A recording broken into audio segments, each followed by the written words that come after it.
राजू प्रसाद से सुलेखा की शादी हो जरूर गई थी, लेकिन वह उसकी अपेक्षाओं पर खरा नहीं उतरा। पति के मौसेरे भाई रामराज को मन का मीत बनाने के चक्कर में सुलेखा ने ऐसी खूनी स्क्रिप्ट लिखी, यह है आखिरी गुनाह और मैं हूँ अमित, लेकर आया हूँ एक ऐसा जुर्म जो इंसानियत की सारी हदें पार कर गया। उत्तर प्रदेश के फतेहपुर शहर का एक मोहल्ला है मिश्रामू। इसी मोहल्ले में राजेश साहू अपने परिवार के साथ रहता था। उसके परिवार में पत्नी के अलावा 2 बेटे और 1 बेटी सुलेखा थी। राजेश घी का कारोबार करता था। वह फतेहपुर शहर के आसपास के गांव जाकर लोगों के यहाँ से घी खरीदता और फतेहपुर शहर में बेचता। इससे उसे जो फायदा होता उसी से उसके परिवार की गुजर बसर होती थी। राजेश साहू की बेटी सुलेखा सुंदर होने के साथ साथ थोड़ी चंचल भी थी, इसलिए सयानी होने पर मोहल्ले के कई युवक उस पर डोरे डालने की कोशिश करने लगे। यह भनक राजेश को लगी तो उसे चिंता होने लगी। तब उसने बेटी के लिए वर की तलाश शुरू कर दी। थोड़ी भाग दौड़ के बाद उसे सदर कोतवाली के मोहल्ला बक्सपुर राधानगर में एक लड़का मिल गया। लड़के का नाम राजू प्रसाद साहू था। उसके पिता भगवान दीन साहू के पास 5 बीघा उपजाऊ भूमि थी। भगवान दीन के 2 बेटे राम बाबू तथा राजू प्रसाद थे। राम बाबू का विवाह हो चुका था, वह परिवार सहित अलग रहता था। राजू पिता के साथ खेती किसानी करता था। बातचीत शुरू हुई तो राजू और सुलेखा का रिश्ता पक्का हो गया। फिर जल्द ही दोनों की शादी हो गई। राजू सुंदर पत्नी पाकर खुश था, जबकि सुलेखा अपने सांवले व दुबले पतले पति से खुश नहीं थी। शादी से पहले उसके मन में पति की जो छवि थी, राजू उसमें कहीं भी फिट नहीं बैठता था। लेकिन अब विवाह हो गया था, इसलिए मजबूरी में उसके साथ तो रहना ही था। शादी के 3 साल बाद सुलेखा एक बेटी अर्पिता की मां बन गई थी। अर्पिता के जन्म के बाद राजू ने पत्नी की भावनाओं की उपेक्षा करनी शुरू कर दी, जबकि बेटी जनने के बाद सुलेखा का रूप और निखर आया था और वह हर रात पति का साथ चाहती थी। राजू थकाहारा शाम को लौटता और खाना खाकर सो जाता। सुलेखा कभी पहल करती तो राजू झल्ला उठता, आज बहुत थक गया हूँ, अभी सोने दो। पति की बात सुनकर सुलेखा मायूस हो जाती। राजू की कमाई से घर का खर्चा तो किसी तरह चल जाता था, लेकिन सुलेखा अपनी हसरतें पूरी नहीं कर पाती थी। एक तो शारीरिक इच्छाएं, दूसरी अधूरी तमन्नाएं। ऐसे में औरत बहकने लगती है। सुलेखा भी बहकने लगी थी। उसने पति को दिल से निकाल दिया था और तमन्नाएं पूरी करने के लिए किसी नए मीत की तलाश में जुट गई थी। इन्हीं दिनों राजू प्रसाद साहू के घर रामराज का आना जाना शुरू हुआ। रामराज बांदा जिले के करौली गांव का रहने वाला था। रिश्ते में रामराज राजू का मौसेरा भाई था। रामराज साहू ट्रक ड्राइवर था। वह खूब पैसा कमाता था। वह स्वयं तो पीता ही था, उसने राजू को भी शराबी बना दिया था। सुलेखा की सुंदरता और चंचलता की वजह से रामराज का दिल उस पर आ गया था। वह जब भी सुलेखा के घर आता, मौका मिलने पर उससे हंसी मजाक करने से नहीं चूकता। सुलेखा भी उससे खुलकर हंसी मजाक करती थी। वह भी उसे मन ही मन चाहने लगी थी और अपनी तमन्नाएं पूरी करने को लालायित थी। रामराज गबरू जवान था। एक दिन रामराज आया तो राजू प्रसाद घर में नहीं था। सुलेखा को अकेली पाकर उसके दिल की धड़कनें बढ़ गईं। वैसा ही कुछ हाल सुलेखा का भी था। उसने इठलाते हुए कहा, आओ देवरजी, कैसे आना हुआ? भाभी, ट्रक लेकर प्रयागराज जा रहा था। फतेहपुर के ढाबे पर रुका तो अचानक तुम्हारी याद आई तो मन मचल उठा। मैंने पहले तो मन को मनाने की कोशिश की। जब मन नहीं माना तो यह सोचकर चला आया कि चलकर प्यारी भाभी के दीदार कर लूं। कभी कभी सोचता हूं कि इतनी सुंदर भाभी काले कलूठे राजू भैया के पल्ले कैसे पड़ गई। अपना अपना नसीब है देवरजी, मेरी तकदीर में यही लिखा था। सुलेखा ने लंबी सांस लेकर कहा। सुलेखा के इस जवाब से रामराज को लगा कि उसका तीर सही निशाने पर लगा है। वह उसके एकदम करीब आकर बोला, नसीब अपने हाथ में होता है भाभी, मैं आपसे प्यार करता हूँ। मैं कोई पराया तो हूँ नहीं। वैसे भी मैं न जाने कब से तुम्हारी खूबसूरती का दीवाना हूँ।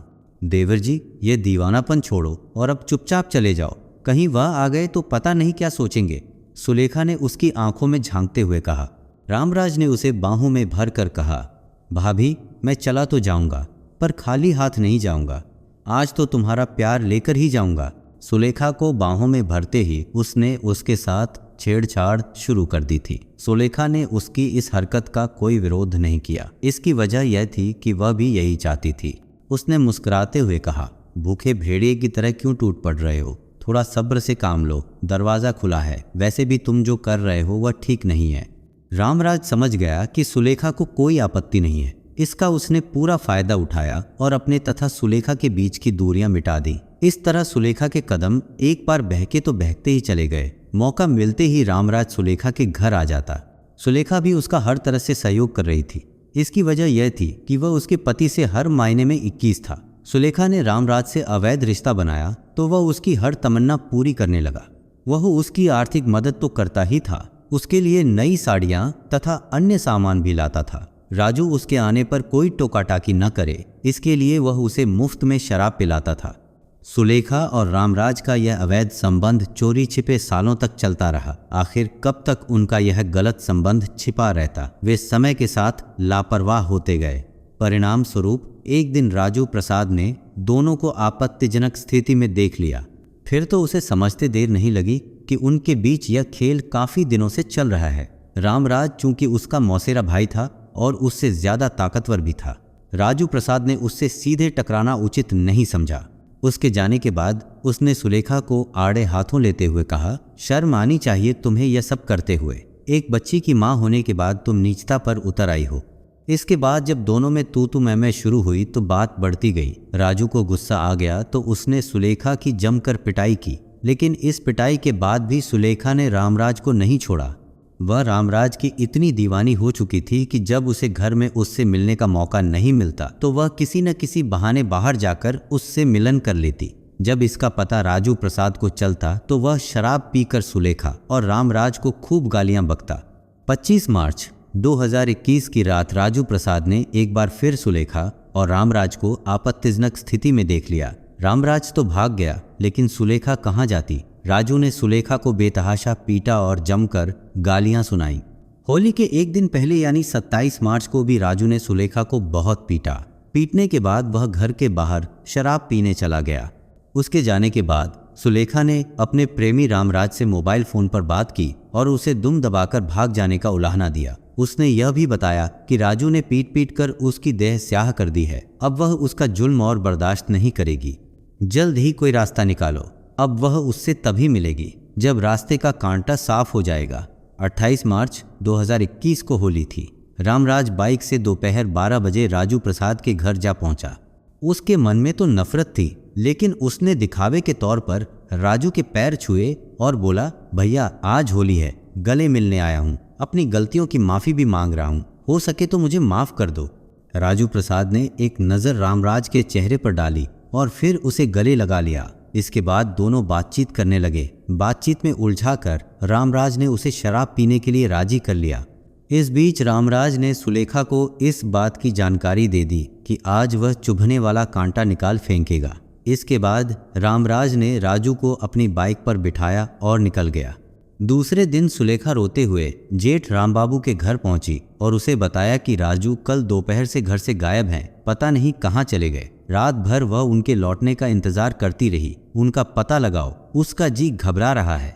रामबाबू ने सुलेखा को शक की नज़र से देखा, लेकिन उसने आश्वासन दिया कि वह राजू को ढूंढेगा। इसके बाद रामबाबू ने राजू प्रसाद की खोज शराब के ठेकों, बस अड्डा व टेम्पो स्टैंड पर की, पर उसका कुछ पता नहीं चला। नातेदारों के यहाँ भी वह नहीं गया था। 30 मार्च की सुबह 10 बजे रामबाबू को पता चला कि थरियम थाने के हंसवा गांव के पास स्थित पीएनसी प्लांट के पीछे झाड़ियों में किसी युवक की लाश पड़ी है। ये पता चलते ही रामबाबू वहां पहुंचा। उसने लाश देखी तो वह फफक पड़ा। उस समय मौके पर थरियम थाना प्रभारी Nandlal, SP Satpal, additional SP Rajesh Kumar तथा डीएसपी अनिल कुमार मौजूद थे। पुलिस अधिकारी घटनास्थल का बारीकी से निरीक्षण कर रहे थे। रामबाबू ने सुबकते हुए बताया कि लाश उसके छोटे भाई राजू प्रसाद साहू की है। वह होली वाले दिन से गायब था। शव की शिनाख्त होने के बाद पुलिस ने शव को पोस्टमार्टम हेतु फतेहपुर भिजवा दिया। इसके बाद एसपी सतपाल ने हत्या का पर्दाफाश करने तथा कातिलों को पकड़ने की जिम्मेदारी एसपी राजेश कुमार को सौंपी। उन्होंने तब पुलिस टीम का गठन किया। इस टीम में इंस्पेक्टर नंदलाल, एसआई उपदेश कुमार, ललित कुमार, महिला सिपाही प्रियंका, सरोज तथा सर्विलांस प्रभारी सुनील कुमार को शामिल किया गया। पुलिस टीम ने मृतक के भाई रामबाबू से पूछताछ की तो उसने बताया कि उसके भाई राजू प्रसाद की हत्या उसके मौसेरे भाई रामराज ने की है। वह बांदा जनपद के मरका थाने के करौली गांव का रहने वाला है। हत्या में मृतक भाई की पत्नी सुलेखा का भी हाथ है। रामराज और सुलेखा के बीच नाजायज रिश्ता बन गया था। इस रिश्ते का विरोध राजू करता था। यह जानकारी मिलते ही पुलिस टीम ने रामराज के मोबाइल फोन को सर्विलांस पर लगा दिया, जिससे उसकी लोकेशन मलाका कस्बे की मिली। जांच से पता चला कि मलाका में रामराज का दोस्त नीरज पासवान रहता है। लोकेशन मिलते ही पुलिस टीम ने 2 अप्रैल 2021 सुबह करीब 5 बजे नीरज पासवान के घर छापा मारा और रामराज तथा नीरज को गिरफ्तार कर लिया। इसके बाद टीम ने सुबह 10 बजे सुलेखा को भी उसके घर से गिरफ्तार कर लिया। तीनों को थाना थरियांव लाया गया। पूछताछ में तीनों ने राजू की हत्या का जुर्म कबूल किया। यही नहीं, रामराज ने हत्या में प्रयुक्त मोटरसाइकिल तथा खून सना पत्थर भी बरामद करा दिया। रामराज ने पुलिस को बताया कि उसके और सुलेखा के बीच नाजायज रिश्ता था, जिसका विरोध राजू प्रसाद करता था और सुलेखा को मारता पीटता था। होली के एक दिन पहले भी राजू प्रसाद ने सुलेखा को जमकर पीटा था, जिसकी शिकायत उसने मोबाइल फोन पर की थी और बाधक बन रहे पति को मिटाने की बात कही थी। इसी के बाद उसने राजू प्रसाद की हत्या की योजना बनाई और अपनी योजना में दोस्त नीरज पासवान को भी शामिल कर लिया। नीरज फतेहपुर जनपद के गाजीपुर थाने के मलाका का रहने वाला था। योजना के तहत वह होली वाले दिन बाइक से राजू प्रसाद के घर पहुंचा और उसे शराब पिलाने का लालच देकर अपने दोस्त नीरज पासवान के घर मलाका लाया। यहां पर उन्होंने शराब पी और खाना खाया। मलाका में शराब पीने के बाद वह नीरज और राजू प्रसाद मोटरसाइकिल से घूमने निकले। वह बाइक से हुसैनगंज, छिविल्हा, हथगाम होते हुए पीएनसी प्लांट पहुंचे। प्लांट के पीछे बैठकर उसने राजू प्रसाद को फिर शराब पिलाई। इसके बाद राजू प्रसाद जब नशे में अर्धबेहोश हो गया तो उसने नीरज की मदद से पत्थर से सिर कूंचकर राजू प्रसाद की हत्या कर दी और वापस मलाका आ गए, जहां से पुलिस ने उन दोनों को गिरफ्तार कर लिया। थाना प्रभारी नंदलाल ने बयान दर्ज करने के बाद मृतक के भाई राम बाबू की तहरीर पर भादंवी की धारा 302/201 के तहत सुलेखा, रामराज व नीरज के खिलाफ रिपोर्ट दर्ज कर ली तथा उन्हें गिरफ्तार कर लिया। 3 अप्रैल 2021 को थाना थरियांव पुलिस ने अभियुक्त रामराज, नीरज व सुलेखा को फतेहपुर की कोर्ट में पेश किया, जहां से उन तीनों को जिला जेल भेज दिया गया।